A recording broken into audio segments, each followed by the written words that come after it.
Shalom mes chers frères et sœurs à travers le monde. Soyez bénis, que la grâce et la paix du Seigneur soient avec chacun d'entre vous.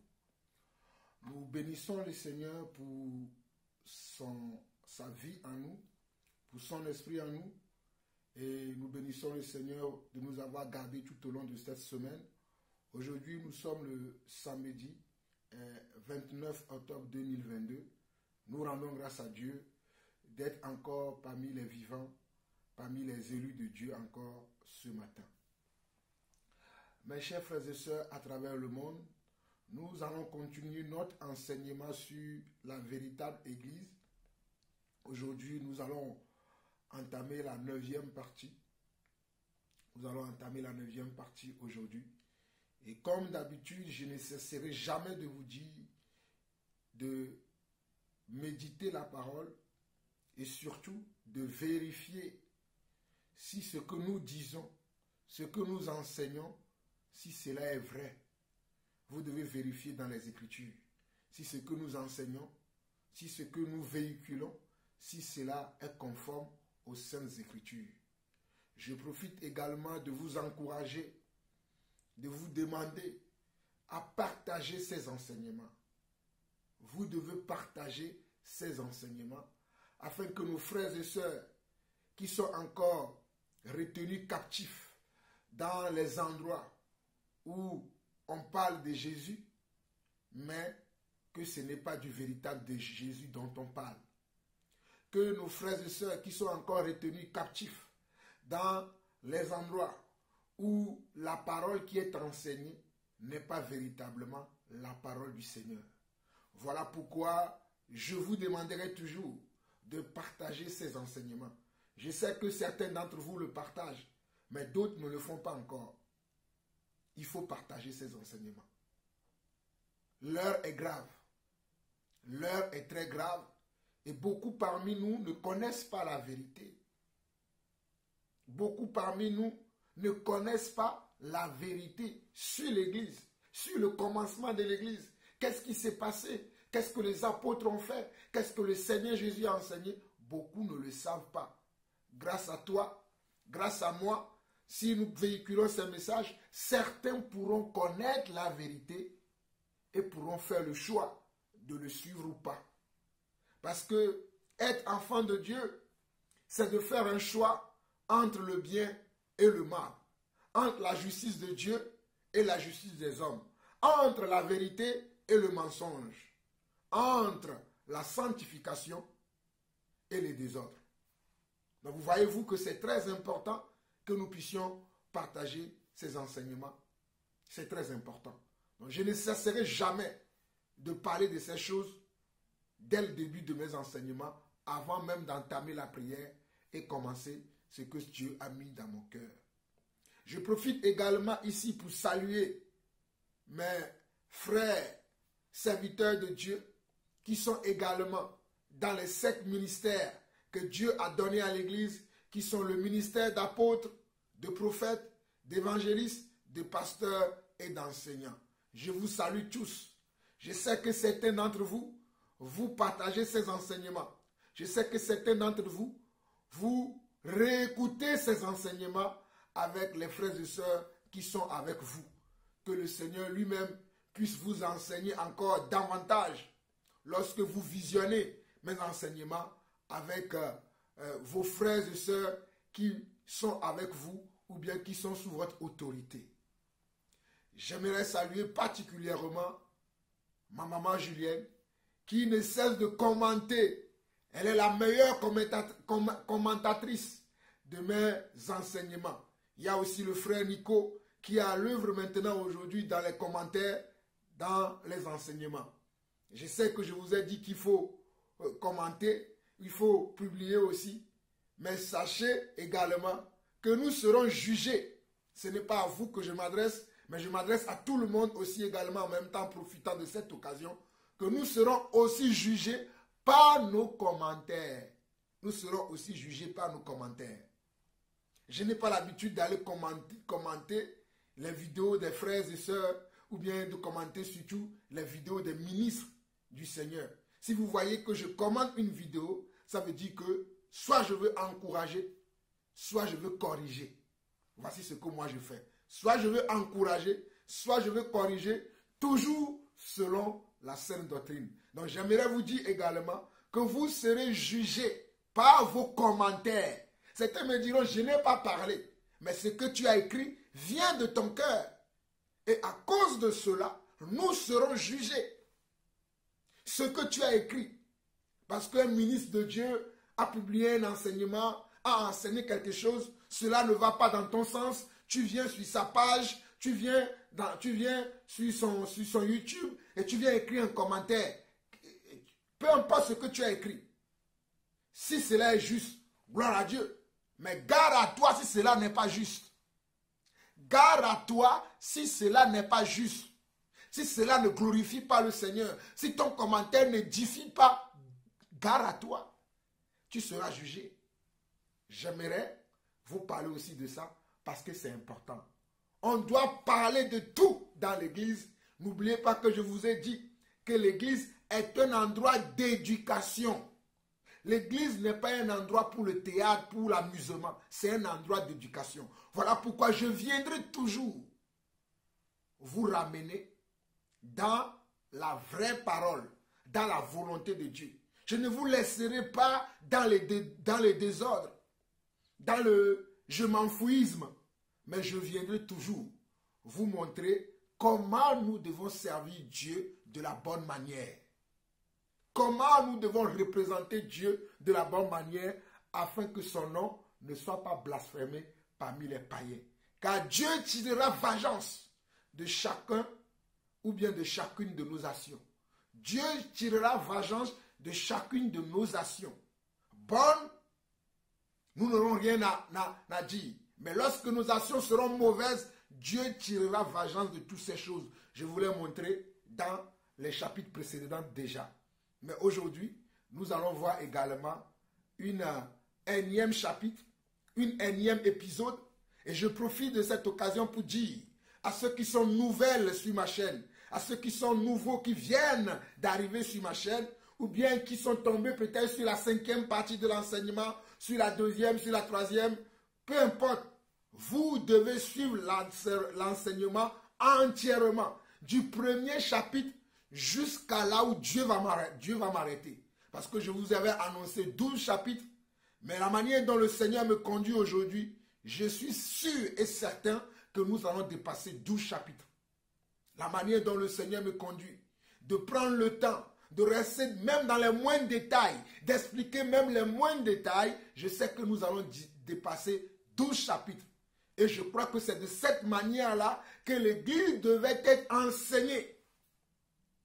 Mais bon, nous avons des grâces différentes, nous avons des appels différents dans l'Église, et Dieu appelle tout et chacun à faire son œuvre selon la grâce que lui-même il communique à son ministre, à celui qu'il a choisi, à celui qu'il a appelé et élu pour faire son œuvre.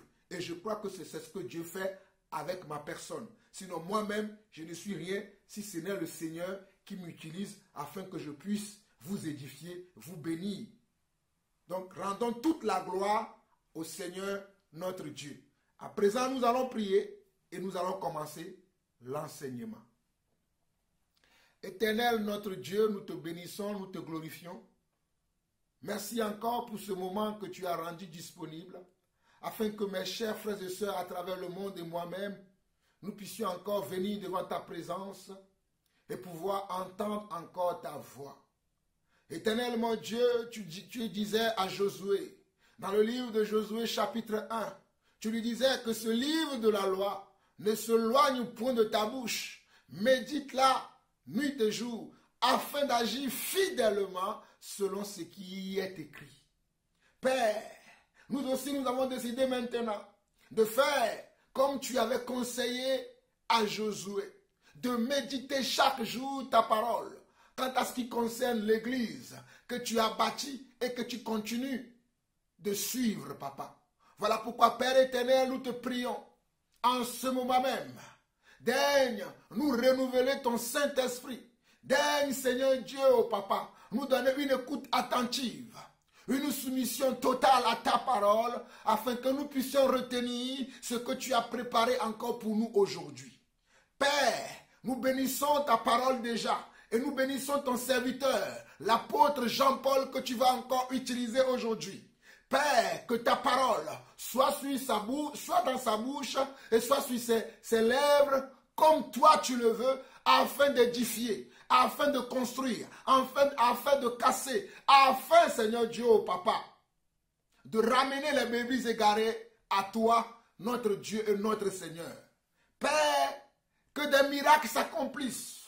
Parce que ta parole, lorsqu'elle est prêchée, elle est toujours accompagnée des œuvres, Papa. Voilà pourquoi je prie, Seigneur Dieu, pour des miracles également. Que les miracles viennent au travers de ce message qui est la véritable Église.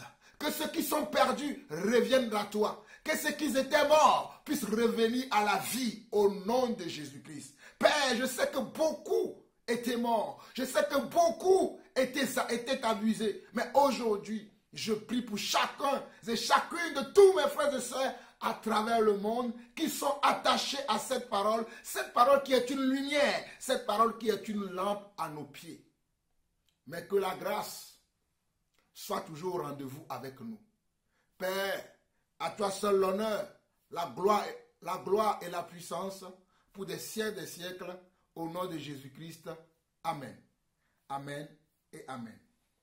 Mes chers frères, je sais que l'introduction a été longue, mais sachez que nous marchons selon l'Esprit et nous nous conduisons selon que l'Esprit nous conduit. Nous allons voir que 2 chapitres aujourd'hui. Nous allons revenir sur Actes chapitre 3, dans laquelle j'ai fini le 8e chapitre de cet enseignement, et nous allons retomber directement dans Actes chapitre 4. Puisque c'est le Actes chapitre 4 est un chapitre qui est un peu long, mais dans lequel il y a beaucoup de détails concernant l'Église, concernant ce que les apôtres ont fait lorsqu'ils ont repris le flambeau que le Seigneur leur a laissé. Nous allons voir tout cela en détail aujourd'hui dans le 9e chapitre. Et vous allez comprendre beaucoup de choses. Et nous nous sommes arrêtés dans la 8e partie lorsque je vous ai fait une expérience. Devant les caméras, je vous ai fait une expérience. Je vais reproduire cette même expérience aujourd'hui, cette même image aujourd'hui, afin que nous puissions comprendre qu'est-ce que Dieu veut nous enseigner dans l'Église. Soyez bénis. J'ai ici un verre. Regardez le verre, elle est vide. Vous voyez, le verre est vide. Et je vais mettre de l'eau dans le verre et je vais vous démontrer ce que Dieu attend de l'Église. Voilà, je mets de l'eau dans l'Église.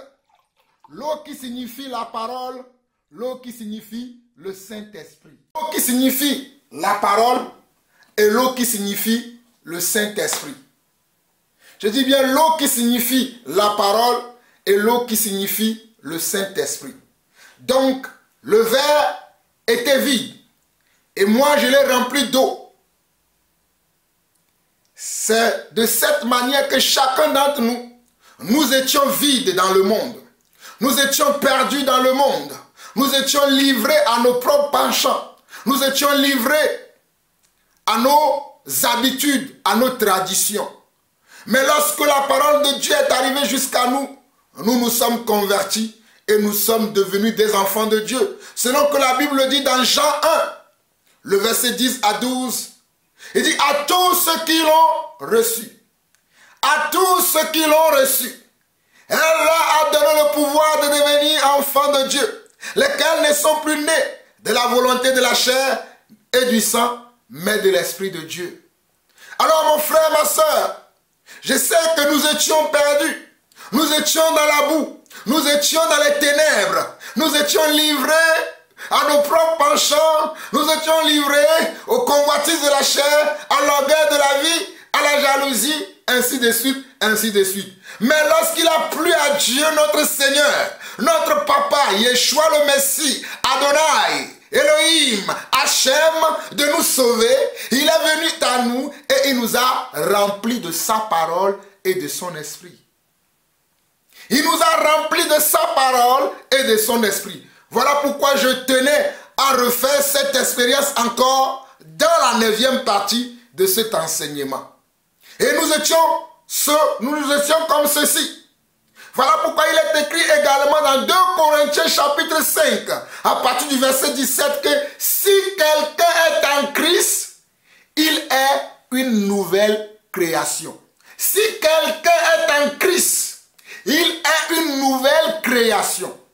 Anciennement, nous étions livrés à nous-mêmes. Nous n'étions pas la création nouvelle de Dieu. Je dis bien, nous n'étions pas la création nouvelle de Dieu. Mais lorsque nous venons en Christ, nous devenons une nouvelle création. Voilà pourquoi il est dit dans 2 Corinthiens 5, le verset 17, que si quelqu'un est en Christ, il est une nouvelle création. Les choses anciennes sont passées et toutes choses sont devenues nouvelles. Et toutes choses sont devenues nouvelles. Dans la vie de ce dernier, dans la vie de cette dernière qui vient à Christ, elle est maintenant une nouvelle création. Les choses anciennes sont finies. Toutes choses maintenant sont devenues nouvelles. Et tu dois te maintenir dans la nouvelle identité que Dieu t'a donnée. Tu dois te maintenir dans la nouvelle foi, dans la nouvelle vie, dans la nouvelle vision que Dieu te donne lorsque tu deviens enfant de Dieu. Voilà pourquoi il est écrit dans le livre de 1 Pierre, chapitre 3, que Dieu est saint et que nous aussi, nous devons être saints. Dieu est saint et nous devons nous efforcer. Nous devons nous efforcer, nous aussi, d'être saints comme celui qui nous a appelés, qui est également saint. Sanctifie-leur par ta parole, car ta parole est la vérité, a dit le Seigneur dans Jean chapitre 17, lorsqu'il priait pour les apôtres. Mes chers frères et sœurs, dans Jean chapitre 17, Jésus avait prié pour les apôtres. Et lorsqu'il priait pour eux, Père, il a dit, Père, je ne prie pas seulement pour eux. Oh, alléluia. Je ne prie pas seulement pour eux, mais je prie également pour ceux qui croiront en moi par la parole des apôtres. Alléluia. Je prie également pour ceux qui croiront en moi au travers ou bien par l'intermédiaire des apôtres. Ceci se trouve dans Jean 17, à partir du verset 17 jusqu'à la fin. Nous allons parler beaucoup d'Actes aujourd'hui. Voilà pourquoi je ne vais pas lire ces passages, mais je donne les chapitres pour que vous lisiez vous-même. Dans Jean chapitre 17, à partir du verset 17, le Seigneur a dit, Père, je ne prie pas seulement pour ceux-là que tu m'as donnés, mais je prie également pour ceux qui croiront en moi par leur intermédiaire. Sanctifie-les par ta parole, car ta parole est la vérité. C'était la bénédiction. C'était la bénédiction que Jésus nous a donnée, nous qui sommes son Église, nous qui cherchons à marcher comme lui, nous qui voulons suivre ses pas. C'était la bénédiction que Jésus nous a donnée. Il a prié pour nous déjà. Il nous a bénis. Voilà pourquoi il est dit dans le livre de Éphésiens que vous êtes bénis de toutes sortes de bénédictions dans les lieux célestes. Et il n'y a pas de bénédiction qui manque dans notre vie.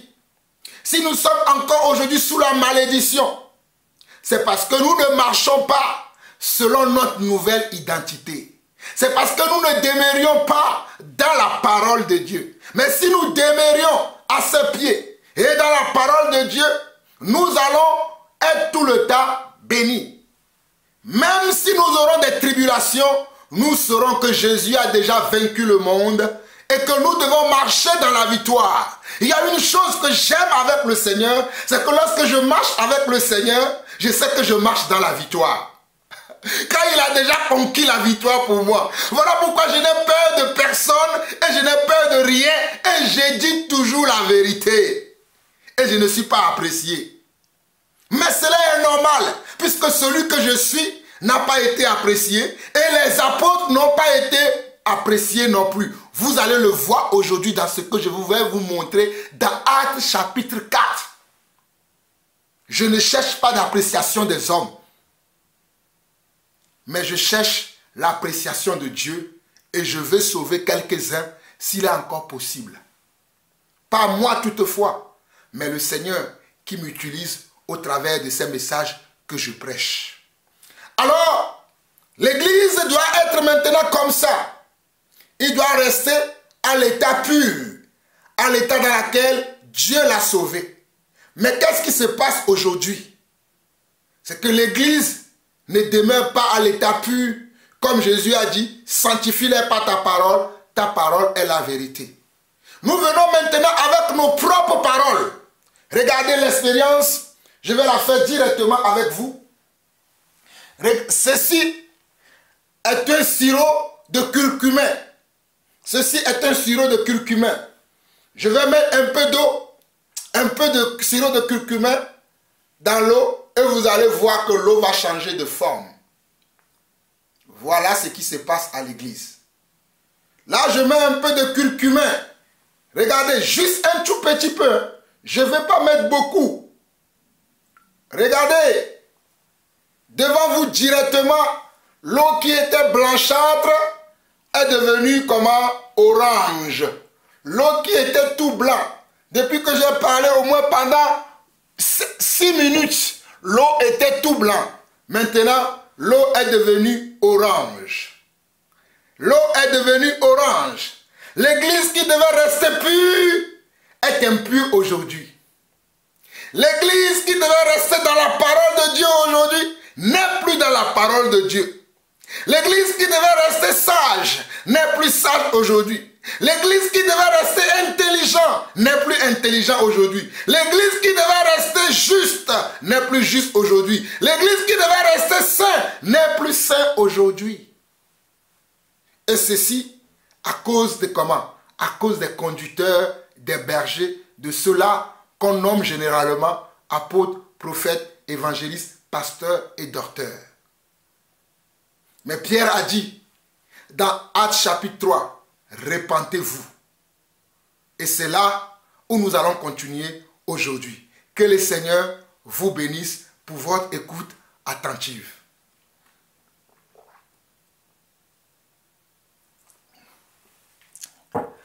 Merci Seigneur. Prenons maintenant la parole.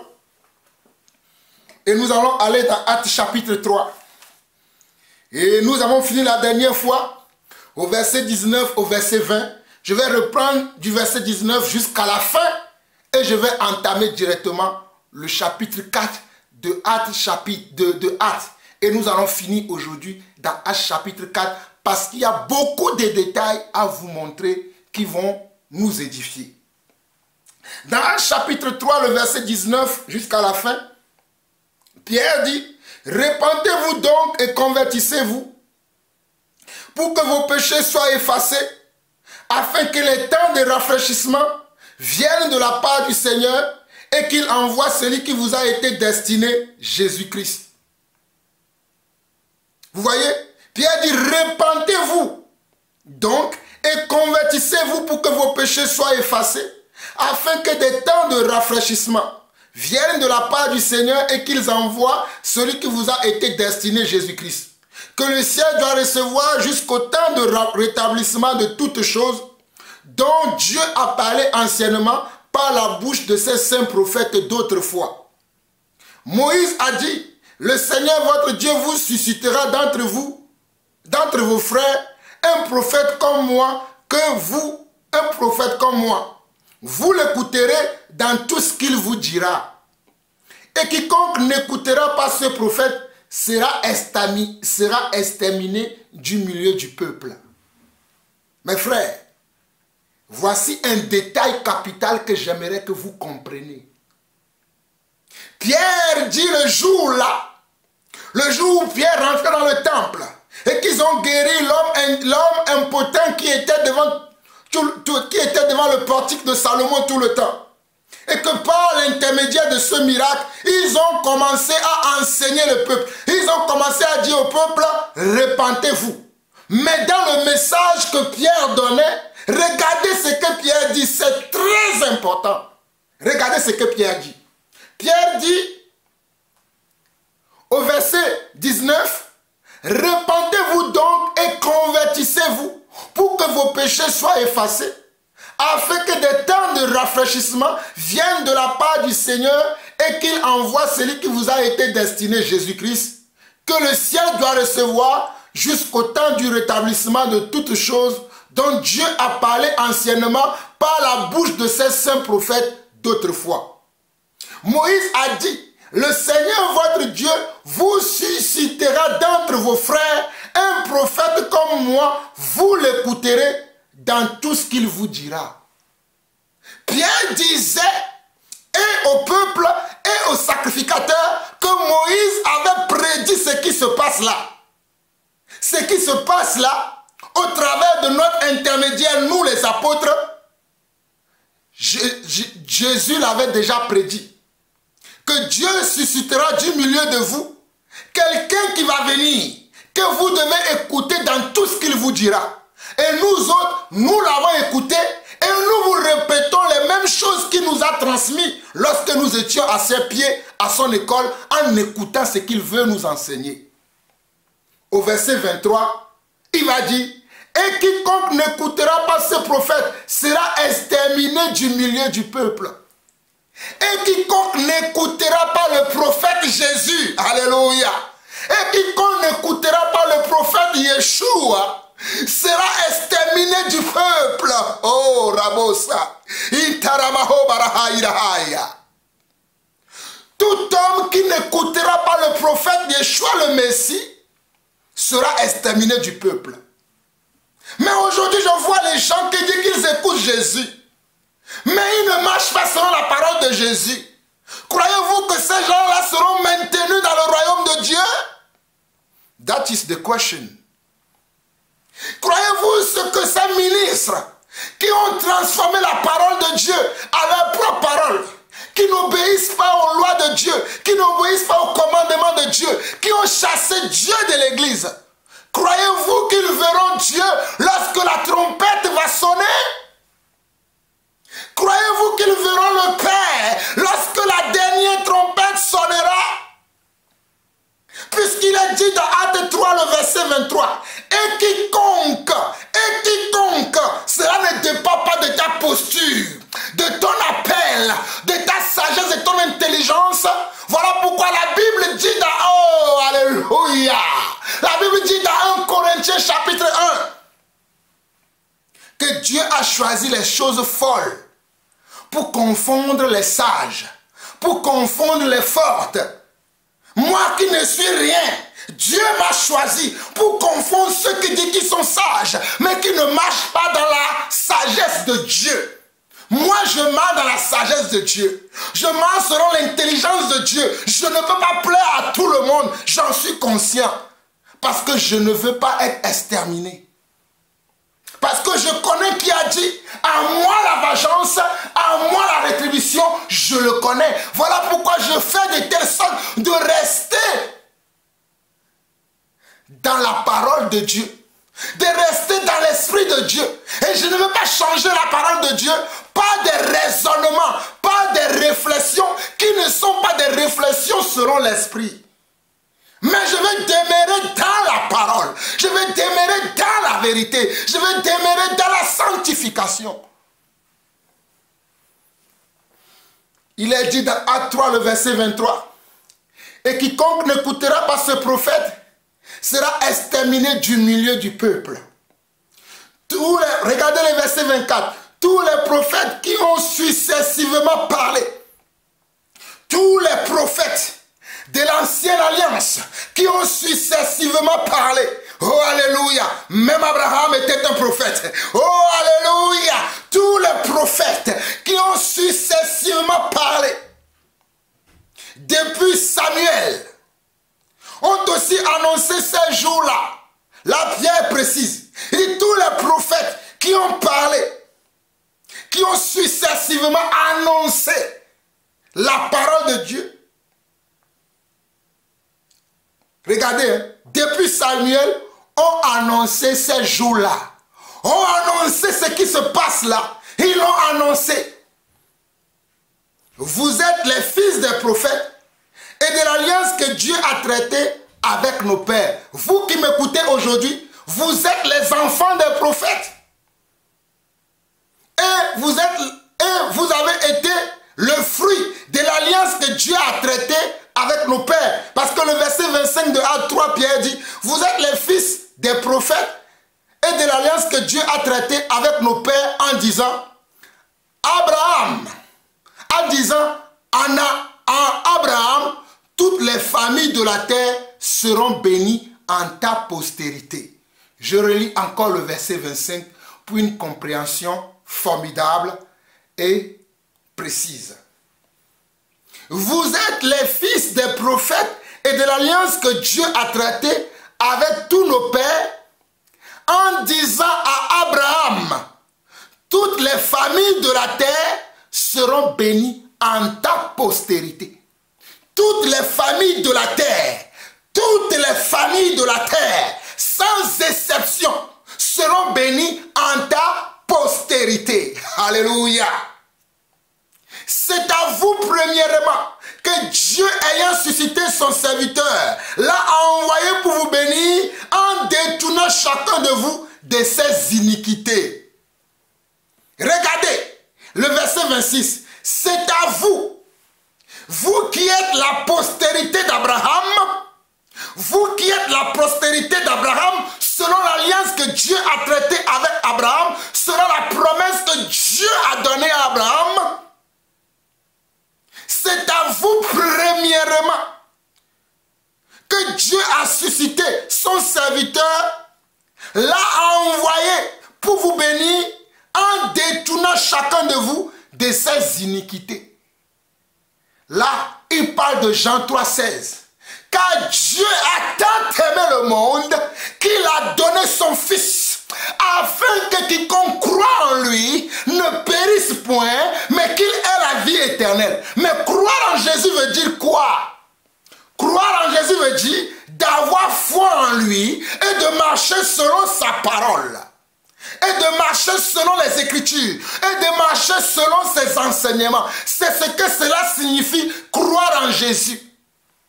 Mais regardez bien le verset 26 et je vais vous montrer les détails dont je vous ai parlé.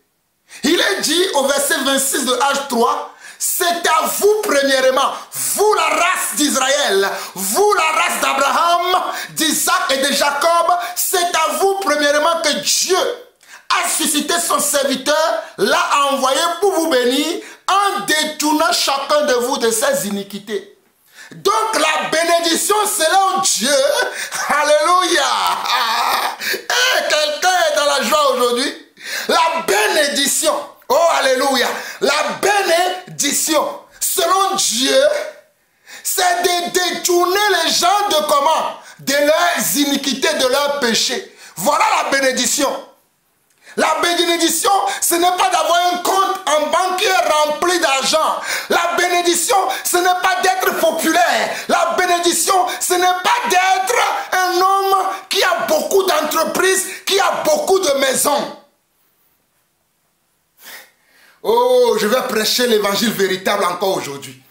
La bénédiction selon Dieu, c'est que Dieu te détourne du mensonge, Dieu te détourne de la fraude, Dieu te détourne de l'adultère, Dieu te détourne du vol, Dieu te détourne de la duplicité, de la jalousie, de l'envie, des calomnies.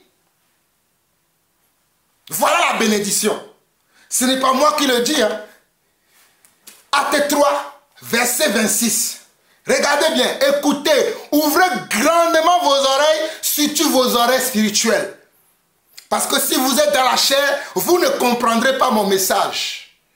Il est dit dans Actes 3, le verset 26, c'est à vous premièrement que Dieu, ayant suscité son serviteur, l'a envoyé pour vous bénir.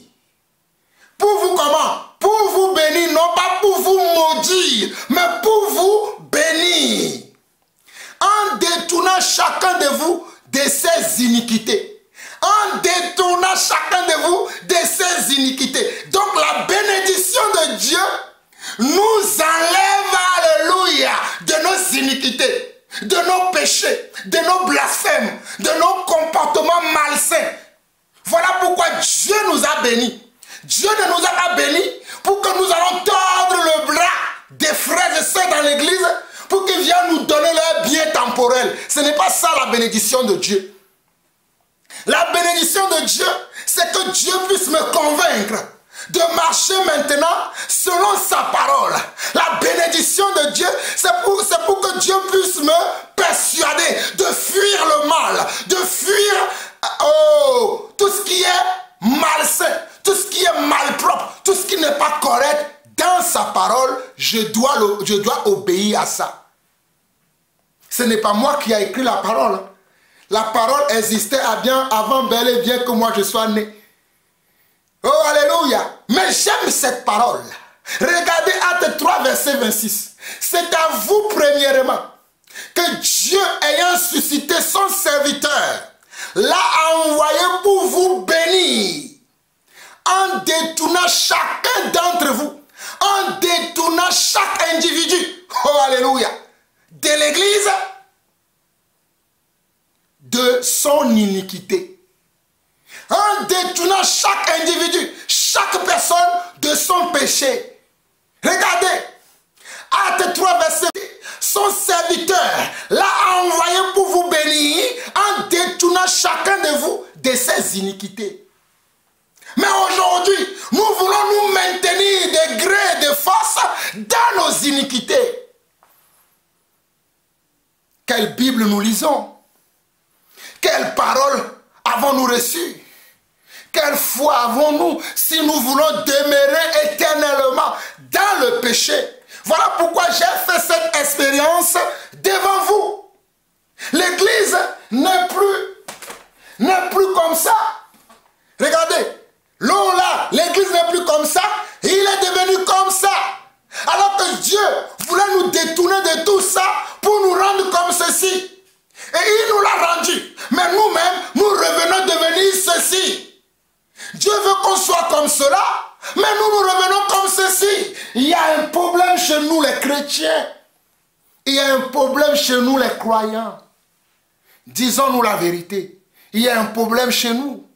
Nous devons revenir à l'état originel de ce que Dieu est en train de faire dans notre vie. Nous continuons la parole et vous allez comprendre encore davantage. Nous arrivons maintenant dans Actes chapitre 4. Et c'est là que vous allez voir le comportement de ces soi-disant serviteurs de Dieu. Vous allez voir vous-même. Dans Actes chapitre 4, on nous dit, tandis que Pierre et Jean parlaient au peuple, tandis que Pierre et Jean étaient en train de faire ce discours que je viens de faire, tandis que Pierre et Jean étaient en train de faire ce discours devant le peuple et au peuple, survinrent les sacrificateurs, le commandant du temple et les sadducéens. Suivant qui arrivèrent les sacrificateurs, le commandant du temple et les sadducéens. Mécontents de ce qu'il enseignait le peuple et annonçant à la personne de Jésus la résurrection des morts.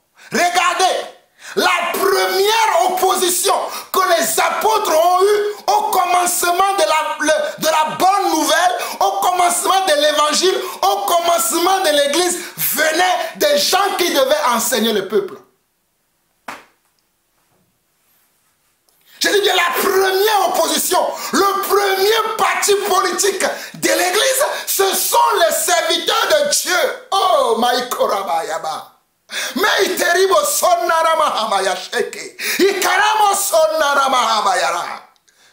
la première opposition ne venait pas du monde, mais ça vient de l'église. Et cela continue encore de nos jours. Cela est toujours pareil de nos jours.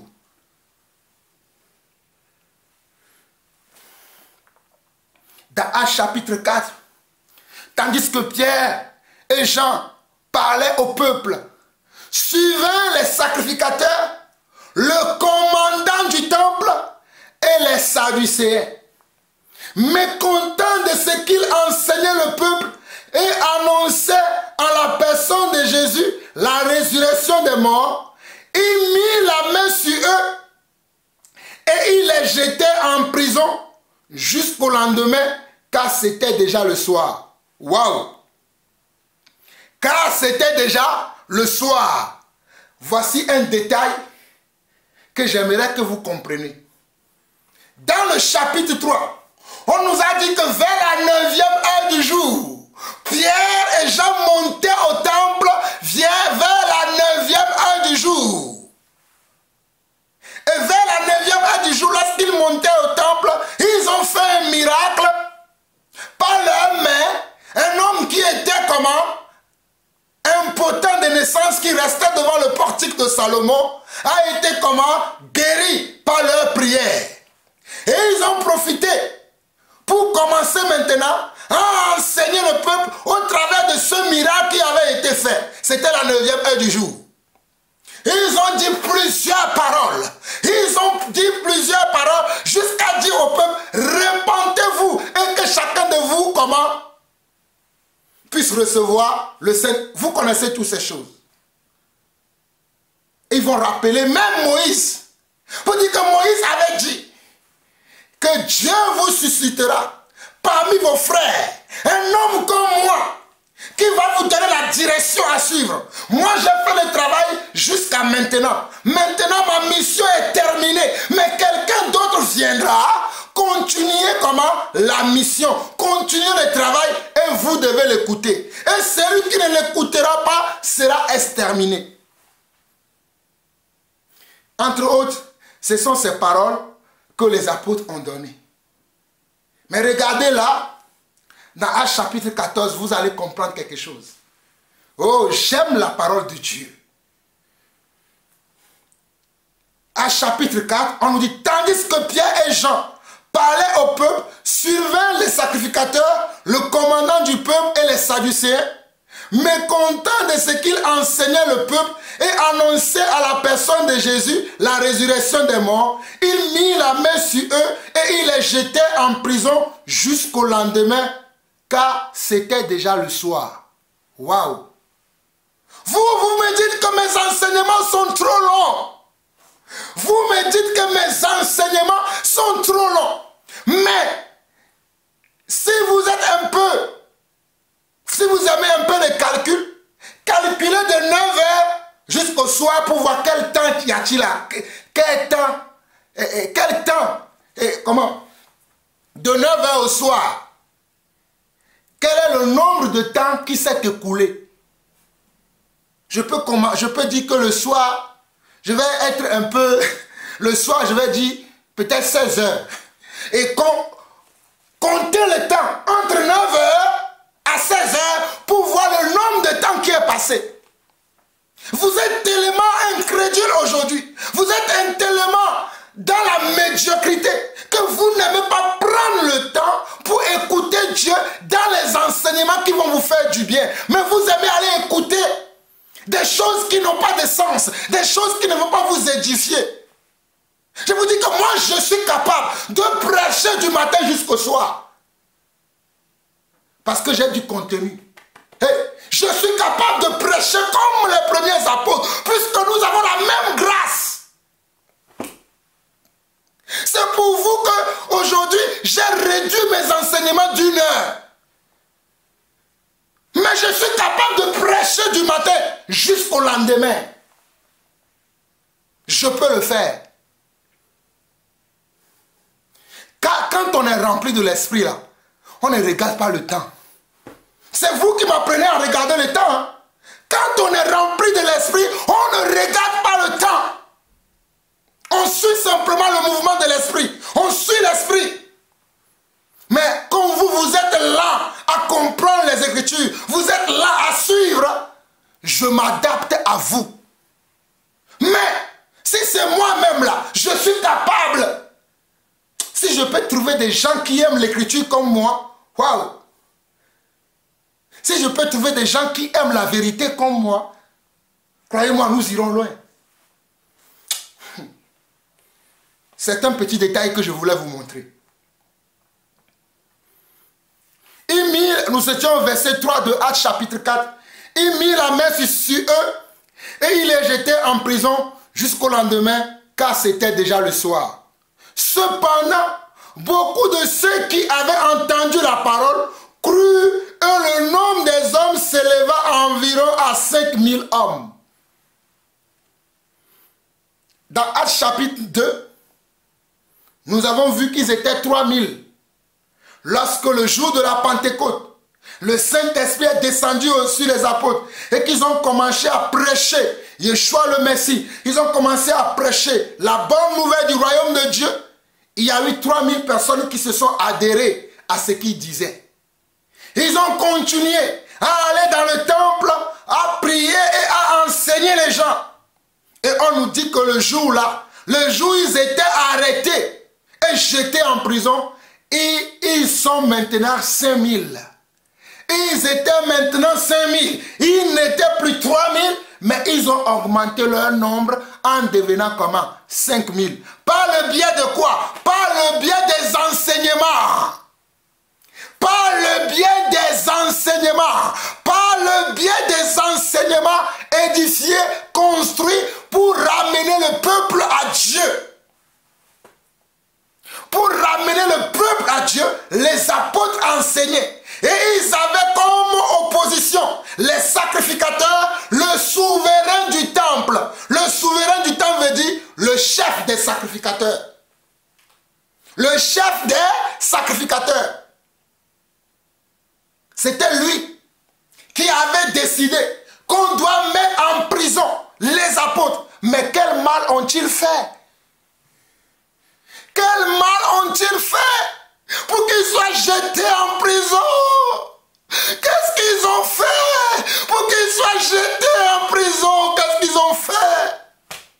Ils ont simplement annoncé Yeshua le Messie. Ils ont simplement annoncé Adonai. Ils ont simplement témoigné de la vérité qui est en eux. Ils ont simplement parlé du Père. Ils ont simplement parlé de la vérité. Mais ils étaient jetés en prison par les jaloux. Mes chers frères et sœurs, aujourd'hui quand j'annonce la vérité, croyez-moi, je suis également en prison. On vous dit, où est son église? Qui l'a appelé? Qui lui a dit de venir vous raconter les choses qu'il dit? C'est ainsi que moi aussi je suis emprisonné. C'est vrai, je vous dis la vérité. On va vous dire, mais qui est son père? Qui est son père spirituel? Qui l'a formé? Il a été dans quelle école? Mes frères, mon père spirituel, c'est Yeshua le Messie. Dans quelle école j'ai été? J'ai été à l'école de l'esprit. Voilà pourquoi moi et ces gens-là, nous ne pouvons jamais être pareils. Dieu m'a dit, mon fils Jean-Paul, si tu ne sais pas ce qui est précieux, de ce qui est vil, tu seras comme ma bouche. Alléluia. Ce n'est pas à toi d'aller vers eux, mais c'est à eux de venir vers toi. Ils te feront la guerre, mais ils ne te vaincront pas, car je serai avec toi pour te délivrer. Je te délivrerai de la main des méchants, je te sauverai de la main des violents. Tel est le message que Dieu m'a donné lorsque j'ai commencé à avoir peur. Voilà pourquoi depuis ce jour, jusqu'à maintenant, j'ai toujours prêché la vérité. Que ce soit dans l'église ou en dehors de l'église, dans les voyages, dans les missions, dans les invitations par-ci et là, je parle toujours de la vérité. Je n'ai pas changé. Allez écouter mes enseignements d'il y a 10 ans. Vous allez voir que j'ai le même langage. J'ai la même foi. Je tiens toujours le même discours.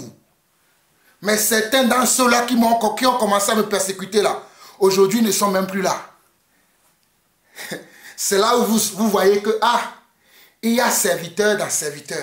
Il y a appelé dans appelé. Le verset 5 de Actes chapitre 4. Le lendemain, les chefs du peuple, les anciens et les scribes s'assemblaient à Jérusalem. Regardez, ceux qui s'assemblaient, regardez, on nous dit le lendemain, Les chefs du peuple, ceux qui dominaient le peuple, c'est eux qui sont des chefs. Les anciens, c'est ceux qui sont les sacrificateurs, ceux qui conduisent le peuple. Et les scribes s'assemblaient à Jérusalem avec Anne, le souverain sacrificateur, Caïphe, Jean, Alexandre et tous ceux qui étaient de la race des principaux sacrificateurs. Regardez ce petit détail, c'est très important. On nous dit, dans Actes 4, le verset 5 et verset 6, le lendemain, les apôtres étaient en prison. Et ils sont allés dormir avec leurs conjoints. Ils ont passé de bonnes nuits. Ils ont bien mangé pendant qu'ils martyrisaient, pendant qu'ils ont mis en prison les véritables enfants de Dieu.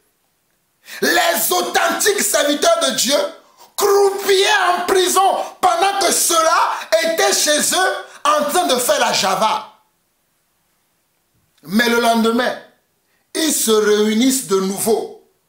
Et regardez ce qu'ils vont dire. Et suivez-moi très attentivement. Le lendemain, les chefs du peuple, les anciens et les scribes s'assemblaient à Jérusalem avec Anne, le souverain sacrificateur, Caïphe, Jean, Alexandre et tous ceux qui étaient de la race des principaux sacrificateurs. Ils firent placer au milieu d'eux Pierre et Jean.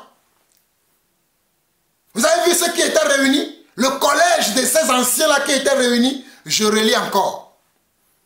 Le lendemain, les chefs du peuple, les anciens et les scribes, s'assemblaient à Jérusalem avec Anne, le souverain sacrificateur, Caïphe, Jean, Alexandre et tous ceux qui étaient de la race des principaux sacrificateurs. Ils firent placer au milieu d'eux Pierre et Jean et leur demandèrent par quel pouvoir ou au nom de qui avez-vous fait cela? Avez-vous fait quoi? Avez-vous guéri l'homme impotent qui était assis devant le portique de Salomon? Par quel pouvoir? Par quelle décision? Qui vous a motivé à faire ça? That is the question. C'était la question qui était adressée aux apôtres. Verset 8. Actes chapitre 4, verset 8. Alors, Pierre rempli du Saint-Esprit leur dit. Regardez. Alors, Pierre rempli du Saint-Esprit leur dit. Chef du peuple et ancien d'Israël, puisque nous sommes interrogés aujourd'hui sur un bienfait accordé à un homme malade afin que nous disions comment il a été guéri. Mes frères, je reviens sur le verset 8 et je vais commencer par vous dire le discours de Pierre. Parce que dans ce discours, il y a la vérité. Il y a la marche à suivre. Il y a comment le repère. Écoutez. Alors Pierre, rempli du Saint-Esprit, leur dit, chef du peuple et ancien d'Israël, puisque nous sommes interrogés aujourd'hui sur un bienfait accordé à un homme malade afin que nous disions comment il a été guéri, sachez-le tous et que tout le peuple d'Israël le sache, que vous qui nous avez convoqués, vous le sachiez, mais il faut que le peuple, tout le peuple d'Israël le sache aussi. C'est pas le nom de Yeshua de Nazareth, c'est pas le nom de Jésus-Christ de Nazareth que vous là, Anne qui a amené le peuple à choisir Barabbas au lieu de choisir Jésus. Pierre était là, témoin, il a vu ça. Voilà pourquoi il a dit vous. Il a dit, c'est pas le nom de Jésus-Christ de Nazareth que vous avez crucifié et que Dieu a ressuscité des morts. C'est par lui que cet homme se présente en pleine santé devant vous. C'est par le nom de Jésus que vous avez rejeté, que vous avez méprisé, que nous avons aimé, que nous avons pu guérir cet homme, que nous avons donné la parfaite santé, la bonne santé à cet homme qui était assis devant le temple et que cela ne vous gênait pas. Et que cela ne vous causait aucun problème. Moussa nous a dérangés. Voilà pourquoi nous sommes arrivés à son niveau. Nous lui avons dit, au nom de Jésus, alléluia. Au nom de Yeshua, alléluia. Et je le nom de Yeshua te délivre. Que le nom de Jésus te délivre. Oh Seigneur, mon Dieu, mon roi. Oh Papa, confirme ta parole. Confirme ta parole par des signes, des prodiges, des miracles. Papa, je m'attends à toi à recevoir dans les jours à venir que quelqu'un était en train d'écouter ce message et que tu l'as délivré, et que tu l'as guéri, et que tu l'as sauvé, Papa. Je m'attends à toi pour recevoir un témoignage. Père, je bénis ton nom. Ta parole ne peut jamais revenir à toi sans avoir accompli son effet. Père, honore ta parole comme tu as honoré mes prédécesseurs. Je t'en supplie, Père, au nom de Yeshua le Messie. Amen. Au verset 11, Jésus est la pierre rejetée par vous qui bâtissez. Jésus est la pierre rejetée par vous qui bâtissez et qui est devenue la pierre principale de l'angle.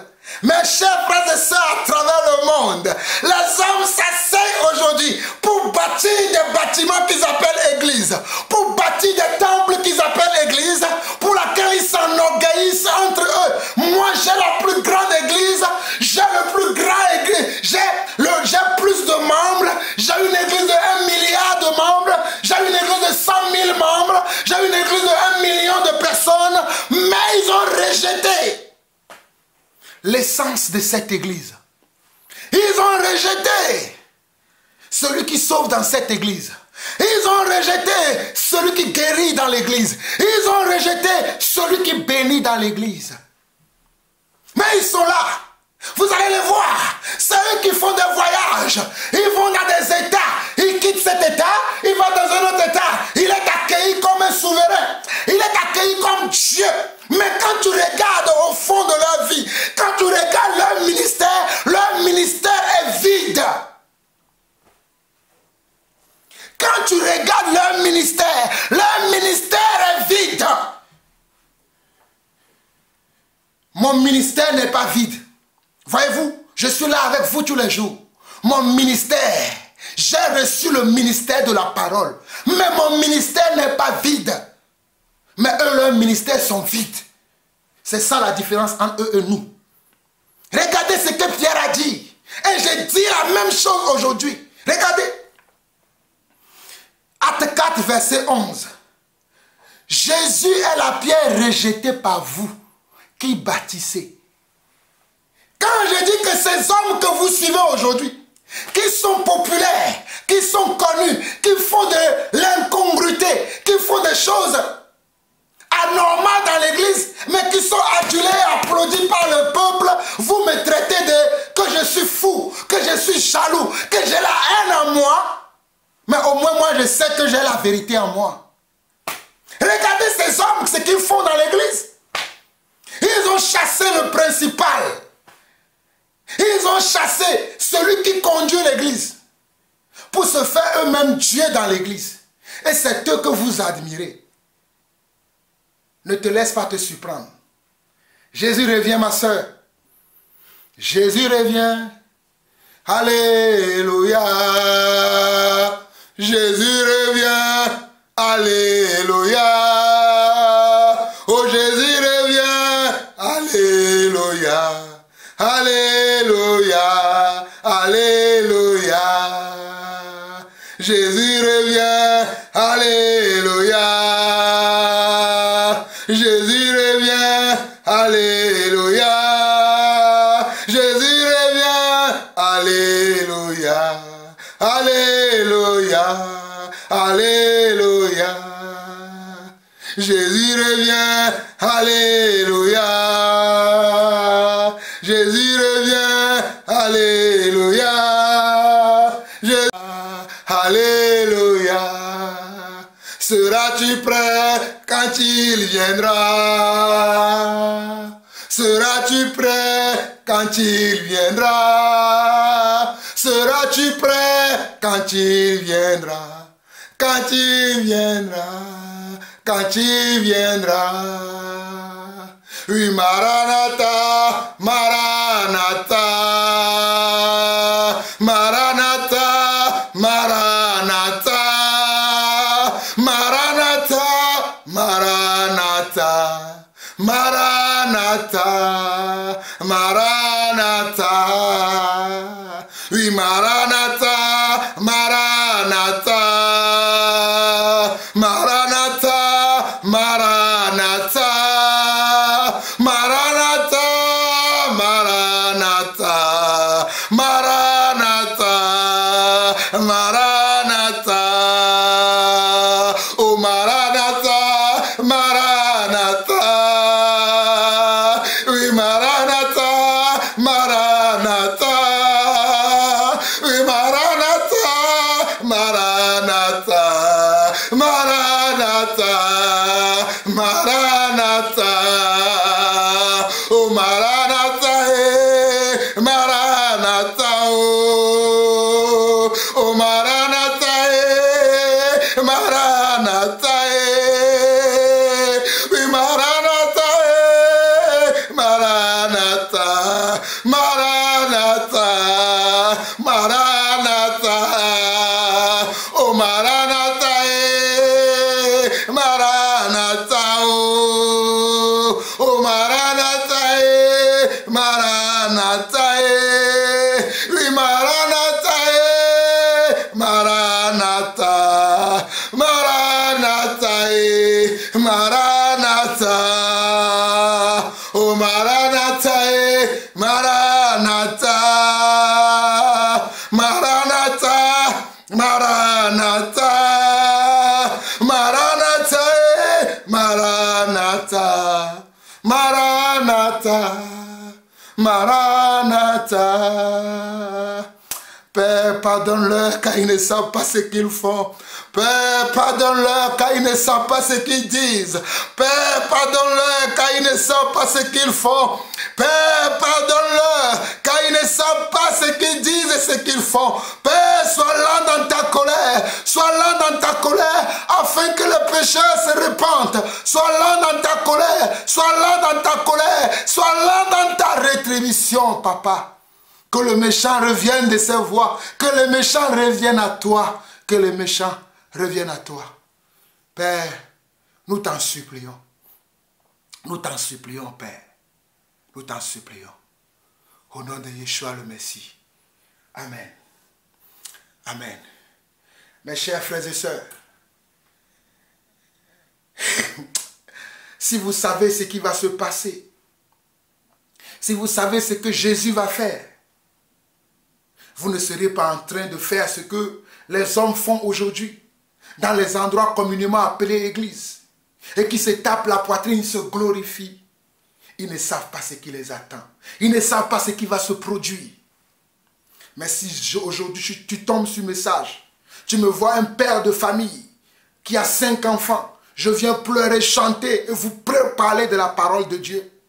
Sachez que Dieu vous aime.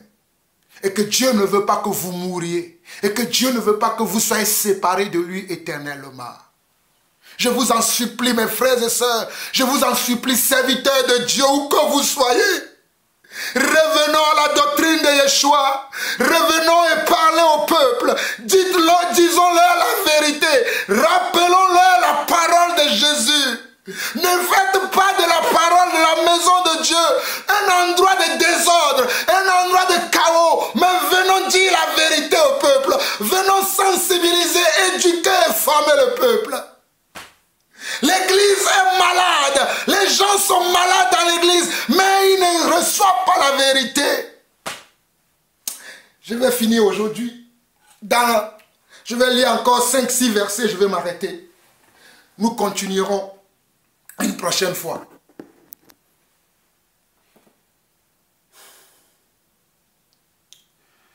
Acte 4, verset 11 au verset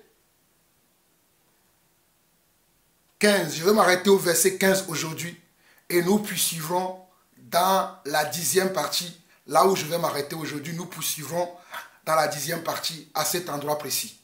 Parce qu'il y a tellement beaucoup de détails que je vais aller étape par étape afin que vous compreniez ce que Dieu veut faire dans son église ou bien ce que Dieu fait dans son église. Donc vers le verset 11, Jésus est la pierre rejetée par vous qui bâtissez et qui est devenue la principale de l'angle. Il n'y a de salut en aucun autre nom, car il n'y a sous le ciel aucun autre nom qui a été donné parmi les hommes par lequel nous devions être sauvés. Acte 4, verset 12. Il n'y a de salut en aucun autre, car il n'y a sous le ciel aucun autre nom qui a été donné parmi les hommes par lequel nous devions être sauvés. Acte 4, verset 12. Il n'y a de salut en aucun autre, car il n'y a sous le ciel aucun autre nom qui a été donné parmi les hommes par lequel nous devions être sauvés. Il n'y a aucun autre nom. Il n'y a aucun autre nom. Il n'y a que toi, Yeshua, il n'y a que toi. Il n'y a que toi, Yeshua, il n'y a que toi. Il n'y a que toi, Jésus, il n'y a que toi. Il n'y a que toi, Jésus, il n'y a que toi.